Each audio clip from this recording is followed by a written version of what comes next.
Oke, selamat siang sahabat tani dimanapun Anda berada. Nah, sekarang tanggal 11 September 2025. Nah, jagung di belakang saya ini umurnya kurang lebih 52 hari per 11 September 2025.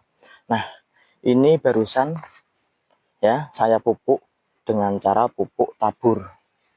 Karena kenapa demikian? Karena tadi malam itu hujan lebat dari sore sampai pagi hari atau hampir menjelang subuh.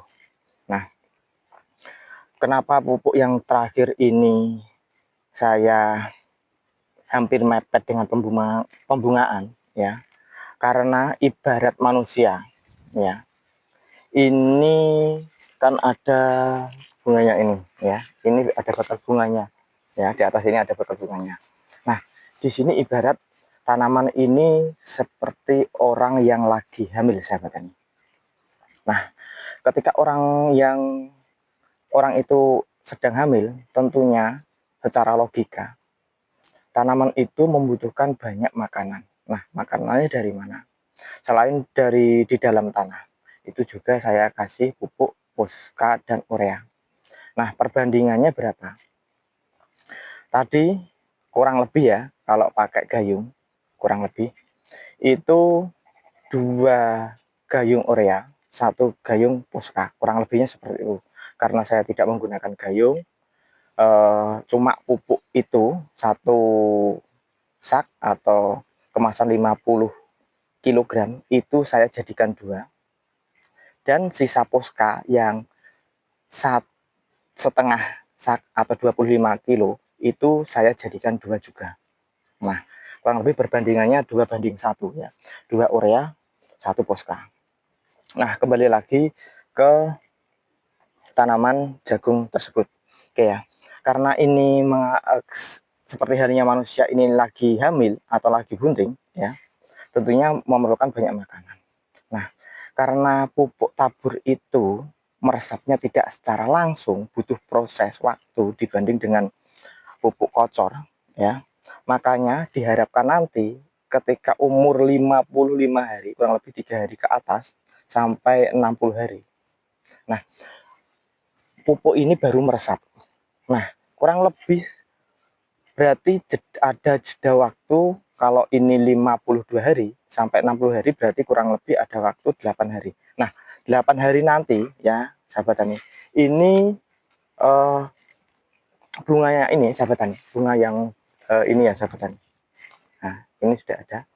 Nah, bunganya ini diharapkan semuanya itu sudah keluar ya, dan bakal biji jagung atau tongkol itu sudah keluar juga. Nah, karena ada selisih kurang lebih 8 hari, tentunya pupuk itu sudah diserap, sudah ada perkembangan ya. Nalarnya atau pemikirannya, logikanya seperti itu.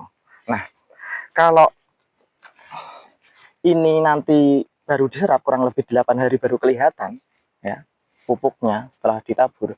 Nah, ini malah lebih bagus. Nah, usahakan kalau pemupukan 3 kali ya, saran saya sahabat tani boleh dicoba. Pupuk pertama umur 17 hari. Sekiranya daunnya sudah menguning, pupuklah dengan pupuk daun. Pakai pupuk semprot ya, kan lebih cepat. Dan kalau memang ada ulatnya, boleh obat ulat dicampur dengan pupuk daun. Nah, nanti misalkan 15 hari kok sudah kuning daunnya, nah boleh disemprot. Atau mau nunggu 17 hari, oke, malah lebih bagus. Kalau ada ulatnya sekalian disemprot pupuk daun, sekalian dikasih obat ulat. Nah, nanti kurang lebih 34 hari. 34 hari karena 17 kali 2 itu 34 kurang lebihnya ya sahabat tani. Nah, di 34 hari ini, umur 34, ini dipupuk yang kedua. Ya. Nah, kalau ada ulatnya atau daunnya sudah menguning sebelum umur 34, pupuk daun beserta kalau ada ulatnya dikasih obat ulat, pembasmi ulat. Nah, nanti pemupukan yang ketiga, tanda-tandanya itu bakal bunga atau bunga jantan yang berada di atas ya, di atas tanaman jagung, itu bunga jantan, itu sudah mulai keluar satu atau dua, tapi belum ada sarinya atau yang warna kuning, sahabat tani. Ya, sudah mulai keluar dari daunnya. Biasanya kan daunnya wujud seperti ini. Nah, di tengahnya ini ada bakal bunganya. Nah, ini sudah mulai tanda-tanda dia peralihan dari vegetatif ke generatif atau dari pertumbuhan ke pengisian. Nah, inilah nanti segeralah pupuk. Nah, segeralah pupuk. Karena di situ ibarat manusia, tanaman itu lagi hamil atau lagi bunting. Nah, itu boleh dicoba. Kalau berbenturan dengan waktu, nah, itu boleh disesuaikan, ya, boleh disesuaikan. Kalau saya pribadi, pupuk terakhir sukanya ditabur kalau ada hujan, ya. Kalau tidak ada hujan, ya boleh dikocor, ya. Itu sesuai kondisinya sahabat tani saja. Nah, ini sekiranya bila tidak ada hujan, ya, tanaman jagung di daerah sini itu bagus sekali. Tapi bila mana nanti sekitar kurang lebih 1 minggu atau kurang lebih 1 minggu per hari ini, per tanggal 11 September, itu ada hujan lebat, ya jagung di sini wassalam. Ya, karena apa? Di setiap pecahan tanah, ya, biasanya kalau musim kemarau tanah kan pecah-pecah, ya, itu masih ada airnya. Nah, untuk sahabat tani pemula, ya, untuk sahabat tani pemula, ya, jangan sepelekan parit meskipun di musim kemarau, akibatnya bisa fatal, apalagi untuk sahabat tani yang minim waktu atau lahan pertaniannya itu tidak fokus di situ. Ada kerjaan, misalkan kita sebagai buruh bangunan dan sebagainya, ya, diusahakan seperti itu, ya, itu. Nah,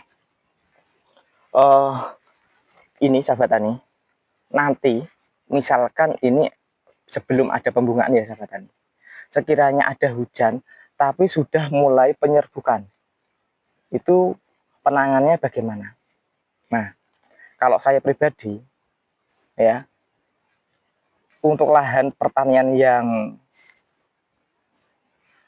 ada airnya atau paritnya ada air, cuma paritnya itu tidak dalam, cuma dangkal, itu didalamkan. Tidak apa-apa untuk sari itu rontok saat kita masuk ke dalam lahan kita, daripada nanti tanaman kita itu mati.